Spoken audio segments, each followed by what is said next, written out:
Good morning my dear students. आज का जो टॉपिक है ये बेटा एंट्रेंस बेस्ड क्वेश्चंस है। ये पहला क्वेश्चन जो है वेरी इंपॉर्टेंट है एग्जामिनेशन पॉइंट ऑफ व्यू से भी और एंट्रेंस बेस्ड क्वेश्चन भी है। ये इसमें कुछ भी पूछा जा सकता है, चाहे नीट हो, JEE हो या CBSE स्टेट बोर्ड हो, कुछ ना कुछ इन ऐसे टाइप के क्वेश्चनों से पूछा जा सकता है एंट्रेंस में।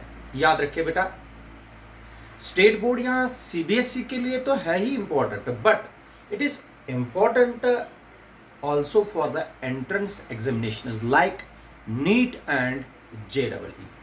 अंडरस्टैंड करिए किस तरीके से ये क्वेश्चन करना है। पहले मैं क्वेश्चन आप लोगों के लिए पढ़ूंगा, फिर आप लोग वीडियो को वॉच करिए, अच्छी तरीके से अंडरस्टैंड करिए। तो उसके बाद हम अगले क्वेश्चनों पर जाएंगे जो कि आज एंट्रेंस बेस्ड क्वेश्चंस है। किसके related? Units and measurements. Units and measurements में से जो एंट्रेंस बेस्ड क्वेश्चंस है वो मैं आज दिखा रहा हूं। ठीक है बेटा, क्वेश्चन है fill in the blanks. First, the volume of a cube of side 1 centimetre is equal to dash dash dash metre cube. आप लोगों को बेटा 1 सेंटीमीटर का क्यूब है, उसका वॉल्यूम मीटर क्यूब में शो करना है। This is first part of this question. 1 centimetre का क्यूब है, इसको कन्वर्ट करना है मीटर क्यूब में वॉल्यूम। अच्छा, सेकंड है the surface area of solid cylinder of radius.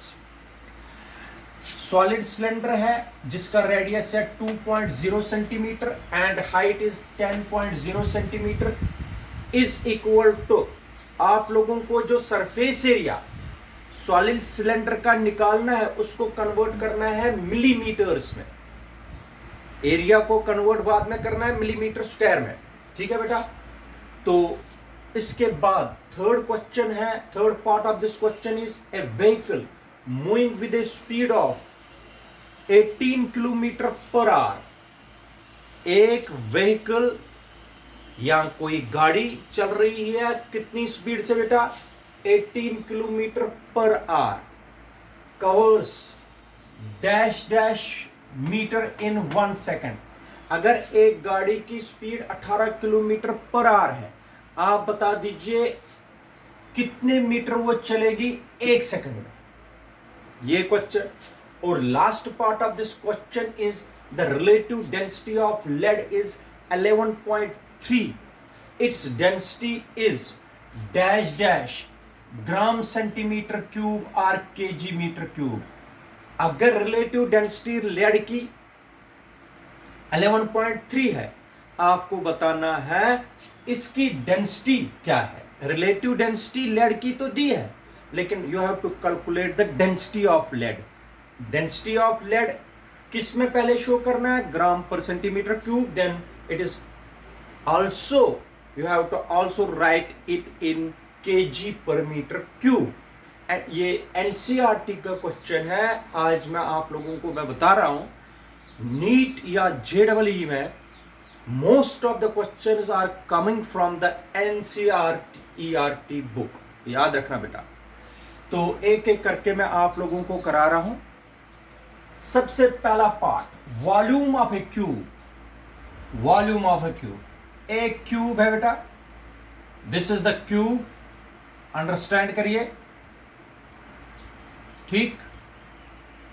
ये एक क्यूब है, इस क्यूब का साइड है 1 सेंटीमीटर, ये भी 1 सेंटीमीटर, 1 सेंटीमीटर।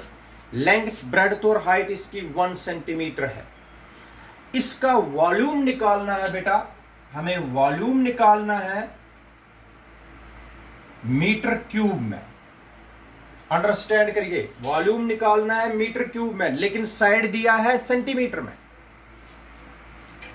ठीक है बेटा, क्वेश्चन को समझिए। और वॉल्यूम दिया है, वॉल्यूम निकालना है मीटर क्यूब में, लेकिन साइड दिया है बेटा किसमें, सेंटीमीटर में।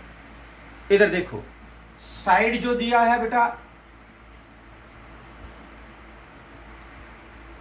1 सेंटीमीटर, ठीक है, ये याद रखिए। लेकिन इस क्वेश्चन को करने से पहले मैं आप लोगों को यहां पर नोट कुछ याद कराऊंगा। 1 मीटर में 100 सेंटीमीटर होते हैं, ठीक है। 1 सेंटीमीटर में 10 mm होते हैं, ठीक है। इसका मतलब हो गया 1 सेंटीमीटर, अगर 100 centimetre is equal to 1 metre, 1 centimetre का मतलब हो गया 1/100 मीटर। 1 सेंटीमीटर मीन्स 1/100 का मतलब 1/10⁻²मीटर। 1 सेंटीमीटर मीन्स 10⁻⁻² मीटर। ये याद रखना बेटा, ठीक है। इसी तरीके से 1 mm का मतलब हो गया 1 mm का मतलब हो गया 1/10 सेंटीमीटर। यहां 1 मिनट आपको मैं बताता हूं पहले। 1 mm 1 मीटर होता है बराबर 10⁻³ mm। 1 मीटर होता है 10⁻³ mm। 1 मिलीमीटर होता है बराबर 10⁻³ mm।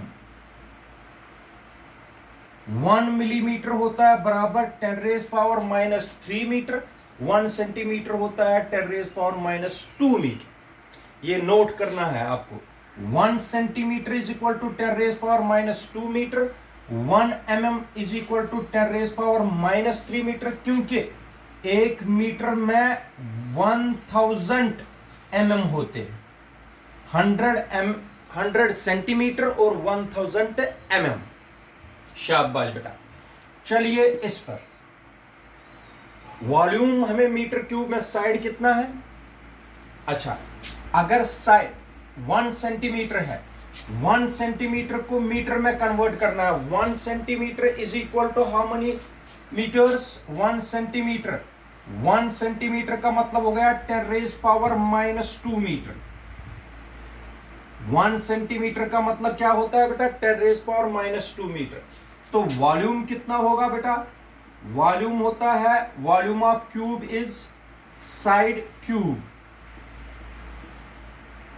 Length into breadth into height, हो वही होगा साइड क्यूब, क्योंकि हर कोई साइड इक्वल है। शाबाश बेटा, क्या बन गया, 10⁻² मीटर का होल क्यूब। ठीक, तो आप लोग बता दीजिए क्या आएगा। 10⁻³ हो गया 10⁻⁻6 मीटर पर भी क्यूब है, मीटर क्यूब। इसका मतलब हो गया वॉल्यूम, जो क्यूब का वॉल्यूम एक क्यूब का जिसका 1 centimetre, 1 centimetre means 10⁻² metre side है, तो उसका मीटर क्यूब में वॉल्यूम कितना है बेटा। शाबाश, क्या आएगा इसका answer, volume is equal to 10⁻⁻6 metre cube. यहां पर आएगा 10⁻⁻6 मीटर क्यूब। अंडरस्टैंड हुआ कि नहीं। हमें दिया था साइड क्यूब का 1 सेंटीमीटर। 1 सेंटीमीटर का मतलब है 10⁻² मीटर। 10⁻² मीटर वॉल्यूम होता है length into breadth into height. हर कोई साइड बराबर है, लेंथ भी ब्रेड्थ भी हाइट भी, हो गया साइड क्यूब। यहां पर मैंने सब्स्टिट्यूट करके वॉल्यूम निकाल दिया इस क्यूब का। कितना आया मीटर उसमें, 10⁻⁻6 मीटर क्यूब। ये हो गया फर्स्ट पार्ट। शाबाश बेटा, फर्स्ट पार्ट। यहां पर आप लोग एक स्क्रीनशॉट खींच सकते हो ताकि आप लोग रफ वर्क कर सके, रफ पर आराम से कर सके। यहां पर स्क्रीनशॉट एक ले सकते हो, ठीक है बेटा। Now we will do the second part. Second part आप लोगों को मैं समझा रहा हूं। बी पार्ट क्या है, B part, the surface area of a solid cylinder of radius. कितना है रेडियस? 2 सेंटीमीटर। 2 सेंटीमीटर। हाइट कितनी है बेटा? 10 सेंटीमीटर। हाइट है 10 सेंटीमीटर। ठीक है, ठीक है, याद रखिए r is equal to 2 centimetre plus height is equal to 10 centimetre. तो हमें किस में कन्वर्ट करना है? मिलीमीटर्स में। ठीक है बेटा, मिलीमीटर्स में कन्वर्ट करना है। याद रखिए किस में कन्वर्ट करना है? मिलीमीटर। 1 सेंटीमीटर, 1 सेंटीमीटर में कितने मिलीमीटर होते हैं? 10 मिलीमीटर। इधर देखो, 1 सेंटीमीटर में कितने मिलीमीटर होते हैं? 10। 2 सेंटीमीटर में कितने मिलीमीटर हुए? 20 mm। 20 millimetre. 2 centimetre means 20 millimetre. 10 centimetre means 10 multiply 10। 10 multiply 10 हो गया 100 centimetre, 100 mm। 10 centimetre means 100 mm। R भी आ गया, H भी आ गया। Surface area of solid cylinder के लिए फॉर्मूला है बेटा, सिंपल फॉर्मूला लगाएंगे यहां पर। Surface area of solid cylinder, surface area of solid cylinder simple formula लगा दीजिए, होता है 2 पाई r इंटू एच। एक फॉर्मूला है 2 पाई r प्लस एच बी। तो 2 पाई r ब्रैकेट में होता था h प्लस आर बी, लेकिन सिंपली ये भी लगा सकते हैं। बता दीजिए क्या आएगा? शाबाश। 2 पाई का मतलब हो गया 22/7 मल्टीप्लाई r। r कितना है? 20 mm। 20 mm multiply h। h कितना है? 100 mm। ठीक है बेटा, सरफेस एरिया है mm इंटू mm, हो गया mm का स्क्वायर 2 mm है। एरिया भी है, एरिया तो स्क्वायर में ही आता। आप बता दीजिए 40 मल्टीप्लाई 22, 40 मल्टीप्लाई 22 हो गया 880। इन 3 का मल्टीप्लाई हो गया 880 मल्टीप्लाई 100, 880 मल्टीप्लाई 100 डिवाइडेड बाई 7। ठीक है, इन 3 का 880 मल्टीप्लाई 100 डिवाइडेड बाई, ये हो गया 88 इंटू 1000 का मतलब हो गया 100 मल्टीप्लाई 10 हो गया 1000, हो गया 10 रेज पावर 3 डिवाइडेड बाई 7। 7 8 जार 7 9 जार 7 10 जार 7 11 7 11 या 7 12 जार। बता दीजिए क्या होता है बेटा? 7 12 जार 84, 12 पॉइंट समथिंग आएगा, 12 पॉइंट कुछ आएगा। 12.6 इंटू 10 रेज पावर 3 mm का स्क्वायर। ये लिख सकते हैं, एक डेसिमल इधर ले सकते हैं, 1.26 इंटू 10 रेज पावर 4 mm का स्क्वायर। ये आ गया सरफेस एरिया। किसका आ गया? ये सरफेस एरिया आ गया सिलेंडर का। मैं फिर से बता रहा हूं आप लोगों को बेटा, सरफेस एरिया ऑफ सिलेंडर आप लोग ध्यान से समझिए। इधर देखो, रेडियस सिलेंडर का दिया है 2 सेंटीमीटर। 2 सेंटीमीटर का मतलब हो गया 20 mm। ठीक है, अच्छा, हाइट दी है 10 सेंटीमीटर। 10 सेंटीमीटर का मतलब हो गया 100 mm। ठीक, surface area of cylinder simple formula लगा दीजिए 2 पाई आर एच। वैल्यू सब्स्टिट्यूट कर दीजिए, 2 मल्टीप्लाई 20, 2 मल्टीप्लाई 20 हो गया 880 मल्टीप्लाई 100 डिवाइडेड बाई 7 हो गया 80। 10 इसके साथ मल्टीप्लाई किया हो गया 10 रेज पावर 3 डिवाइडेड बाई 7। ये हो गया 12.6 इंटू 10 रेज पावर 3। एक डेसिमल इधर लिया, जब एक डेसिमल लेफ्ट साइड से चलेंगे तो पावर रेज होगा by 1। 1.26 into 10 raise power 4 mm का स्क्वायर। ये आ गया आंसर। ठीक है बेटा, ये हो गया surface area of solid cylinder 2 centimetre and 10 centimetre. इसको कन्वर्ट करके मैंने दे दिया मिलीमीटर का स्क्वायर में। मिलीमीटर का स्क्वायर किस तरीके से आता है ये आपको समझना है। ठीक है बेटा, ये हो गया, this is part number B. फिर से आप लोग इसका स्क्रीनशॉट ले सकते हो और कॉपी पर लिख सकते हो। Now part number C. Part number C. What is the part number C? A vehicle is moving with a speed. कितनी स्पीड है व्हीकल की? शाबाश बेटा, स्पीड है 18 kilometre per hour, 18 kilometre per hour. Covers distance in metre, covers distance dash dash metre in per second. हमें metre per second में, 1 metre में दिखाना है 1 सेकंड में कितने मीटर कवर करेगा। अगर एक व्हीकल की स्पीड 18 किलोमीटर चलता है 1 आवर में, एक कार या एक कोई भी व्हीकल 18 किलोमीटर चलता है 1 आवर में, आपको बताना है कितने मीटर चलेगा 1 सेकंड में।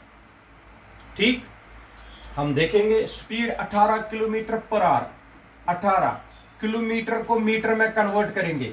1 किलोमीटर होता है बराबर 1000 मीटर। 1000 मीटर का मतलब हो गया 10 रेज़ पावर 3 मीटर, हो गया 10 रेज़ पावर 3 मीटर, हो गया 10 रेज़ पावर 3 मीटर। किलोमीटर के बजाय क्या लिखा मैंने बेटा? 1 kilometre is equal to 10 raise power 3 metre. 1000 का मतलब हो गया 10 रेज़ पावर 3। शाबाश। आर को हमें सेकंड में बताना है, सेकंड में कन्वर्ट करना। 1 आर का मतलब हो गया 60 मिनट्स मल्टीप्लाई 60 सेकंड्स, हो गया 60 मल्टीप्लाई 60। 1 आर में होते हैं 3600 सेकंड। 1 आर में कितने सेकंड लेने हैं? 3600। हो गया 18 1s are 18 2s are 200। ठीक है बेटा, ये हो गया 1 into 10 raise power 1 into 10 raise power 3 divided by 200 का मतलब हो गया 2 into 10 raise power 2 metre per second. ठीक है बेटा, इधर देख लीजिए, ये हो गया 1/2 इंटू 10 रेज़ पावर 2 ऊपर लेंगे, 10 raise power 3 into 10 raise power -2 metre per second. ये हो गया 1 divided by 2 is equal to 0.5 into 10 raise power 1 metre per second. Basis same power add. अच्छा, इधर देख लीजिए, ये हो गया, ये जो 0.5 into 10 multiply 10, 0.5 multiply 10 metre per second, हो गया 5 metre per second, 5 metre per second. अब आप लोग बेटा बता दीजिए, 18 किलोमीटर पर आवर का मतलब हो गया, 18 किलोमीटर पर आवर का मतलब हो गया 5 metre per second.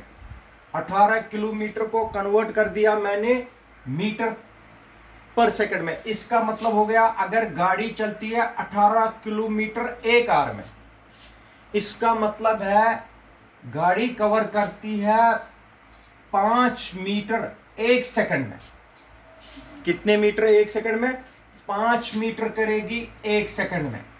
If the vehicle covers 18 kilometre per hour, this means it converts 5 metre per second.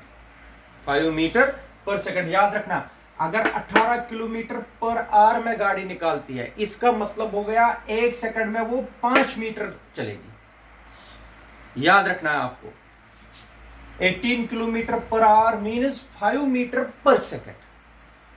याद रखिए। फिर से आप लोग यहां पर स्क्रीनशॉट ले सकते हो पार्ट नंबर सी का और कॉपी पर लिख सकते हो। This is part number C. 3 part हमने कर दिए अभी तक। Now the part number D. Part number D. Part number D is relative density. Relative density याद रखना बेटा, रिलेटिव डेंसिटी होती है density of the substance divided by density of water at 4 degree centigrade. Relative density होती है density of substance divided by density of water at 4 degree Celsius. 4 degree Celsius. ये relative density की definition है. Relative density upon density होता है, relative density का unit नहीं है, इसलिए यहां पर कोई यूनिट नहीं दिया है. इधर देखो, हमें रिलेटिव डेंसिटी दी है, हमें निकालनी है density of substance. Density of substance पहले मैं आपको बताता हूं बेटा. Relative density is defined as the ratio of density of the substance to the density of water at 4 degree centigrade. ये रिलेटिव है किसी के कंपैरिजन में. अच्छा, रिलेटिव डेंसिटी लेड की है 11.3. ठीक, याद रखना. हमें निकालना है डेंसिटी ऑफ लेड. डेंसिटी को रो से डिनोट करते हैं. रो लेड, LEAD, लेड का निकालना है. अब डेंसिटी ऑफ वाटर क्या होता है वो मैं आपको बताता हूं. डेंसिटी ऑफ वाटर होता है बराबर बेटा 1000. ये याद रखना, नोट करने के लायक है. डेंसिटी वाटर की डेंसिटी होती है बेटा बराबर 1000 kg पर मीटर क्यूब. डेंसिटी सबको पता है, डेंसिटी होती है बेटा बराबर मास अपान वॉल्यूम. क्या होता है बराबर mass per unit volume is called density. Mass का यूनिट होता है केजी, वॉल्यूम का यूनिट होता है मीटर क्यूब. केजी पर मीटर क्यूब होता है यूनिट डेंसिटी का. ठीक, केजी पर मीटर क्यूब होता है यूनिट डेंसिटी का. तो नोट करने लायक है, केजी पर मीटर क्यूब है यूनिट डेंसिटी का. रिलेटिव डेंसिटी का कुछ नहीं होता है, क्योंकि डेंसिटी केजी पर मीटर क्यूब यहां पर भी आएगा, केजी पर मीटर क्यूब वहां पर भी आएगा, वो कैंसिल होगा. रिलेटिव डेंसिटी का यूनिट नहीं होता है. शाबाश बेटा. अब हमें निकालना है डेंसिटी पर मीटर, डेंसिटी ऑफ लेड. अच्छा, डेंसिटी ऑफ वाटर कितनी है 1000 kg पर मीटर क्यूब. ये है density of water at 4 degree Celsius. तो डेंसिटी ऑफ लेड किस तरीके से होगा, इसको इसके साथ मल्टीप्लाई करेंगे. इसको रो बोलते हैं. रो मीन्स डेंसिटी. लेड की डेंसिटी कितनी आएगी बेटा 11.3 मल्टीप्लाई 1000 kg पर मीटर क्यूब. 1000 का मतलब हो गया 10 रेज पावर 3 हो गया. 11.3 इंटू 10 रेज पावर 3 kg पर मीटर क्यूब. लेड की डेंसिटी आ गई ये, लेकिन ये बेटा मैंने निकाला केजी मीटर क्यूब में. ठीक, एक आंसर तो अगर केजी मीटर क्यूब में निकालना तो ये बन गया आंसर. अगर आपको ग्राम सेंटीमीटर क्यूब में निकालना है, बड़ा इंपॉर्टेंट है, सारे बच्चे इसको नहीं कर पाएंगे जब तक अंडरस्टैंड नहीं करेंगे. ठीक है बेटा, लगता तो ये आसान है, फिल इन द ब्लैंक्स भरना है, लेकिन इसको सिंपलीफाई करके, इसलिए मैंने बताया ये NEET, JEE, CBSE state board में आ सकता है. तो अब तो ये आंसर बन गया, लेकिन केजी पर मीटर क्यूब में. लेकिन अगर हमें इसी को ग्राम सेंटीमीटर क्यूब में करना है, वो मैं आपको बताता हूं. इधर देख लीजिए बेटा, सब आप लोगों को पता होना चाहिए. एक केजी में 1000 ग्राम्स होते हैं. 1000 का मतलब हो गया 10 रेज पावर 3 ग्राम्स. एक केजी में कितने ग्राम्स होते हैं, शाबाश बेटा 10 रेज पावर 3 ग्राम्स. एक मीटर में कितने सेंटीमीटर होते हैं, 10 रेज पावर 2 सेंटीमीटर. 100 सेंटीमीटर का 1 मीटर. 10 रेज पावर 3 ग्राम्स का 1000 ग्राम्स का 1 केजी. ठीक, अब इसको कन्वर्ट कर दीजिए बेटा ग्राम पर सेंटीमीटर क्यूब में। हो गया density of lead is equal to 11.3, ऐसे ही लिखेंगे, इंटू 10⁻³ भी ऐसे ही लिखेंगे ये वाला। इस केजी का मतलब 1 केजी का मतलब ग्राम में कितना होता है बेटा, हो गया 10⁻³ ग्राम। इस केजी के बजाय मैंने लिखा 10⁻³ ग्राम। मीटर क्यूब है, मीटर क्यूब है। मीटर को सेंटीमीटर क्यूब में बनाने के लिए मीटर का मतलब हो गया 10⁻² सेंटीमीटर, हो गया 10⁻² सेंटीमीटर का क्यूब। मीटर क्यूब का मतलब हो गया 10⁻² सेंटीमीटर का क्यूब। करो कन्वर्शन, 11.3 10⁻⁶, 3 और 3 6, ये हो गया ग्राम। 10⁻⁶, फिर से 10⁻⁶, सेंटीमीटर क्यूब, 3 बार सेंटीमीटर क्यूब है। 3 2 आर 6, अच्छा 10⁻⁶, 10⁻⁶ कैंसल, हो गया 11.3 ग्राम पर सेंटीमीटर क्यूब। कितनी आई डेंसिटी लेड की बेटा, लेड की डेंसिटी आ गई 11.3 ग्राम पर सेंटीमीटर क्यूब, या 11.3 इंटू 10⁻³ kg पर मीटर क्यूब। ये याद रखना बेटा, दोनों मैंने आप लोगों को बताए 11.3 इंटू 10⁻³ kg पर मीटर क्यूब, या 11.3 ग्राम सेंटीमीटर क्यूब। ये ग्राम सेंटीमीटर में डेंसिटी निकाली, ये हमने केजी पर मीटर क्यूब में डेंसिटी निकाली। ये बेटा ये चीजें आप लोगों को नोट करने लायक है, तो ये आप लोग फिर से स्क्रीनशॉट ले सकते हो। और इस तरह ये जो वेरी इंपॉर्टेंट क्वेश्चन है, मैंने बताया एंट्रेंस बेस्ड क्वेश्चन है ये, तो ये कंप्लीट हो जाता है। ठीक है बेटा, इसको जब तक आप लोग रफ पर नहीं निकालोगे, कॉपी पर नहीं निकालोगे, ये नहीं आएगा। ठीक।